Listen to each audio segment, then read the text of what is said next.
Основното правило на килима в трапезарията е просто.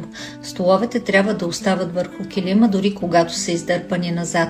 Ако излизат извън него, започва едно бутане, закачане, шум. Затова килимът винаги е по-голям от масата, с минимум 60-70 см от всяка страна. Така движението е плавно и спокойно, а пространството изглежда подредено.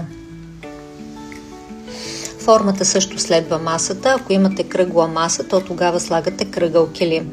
Правоъгълната маса е с правоъгълен килим. Всичко изглежда по този начин завършено. И нещо друго важно, това е материята, материала, от който е направен самия килим. Когато е за трапезария, то трябва да е с къс косъм или плоско такан. Дебелите и пухкави килими определено не са практични за тази зона. При спалнята правилото е килима трябва да излиза поне 60-70 см от двете страни на леглото и в долната му част.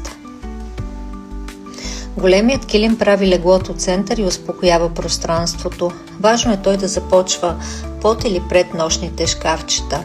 А ако слагате отделни килимчета, то нека те да бъдат от двете страни на леглото и с подходящ размер.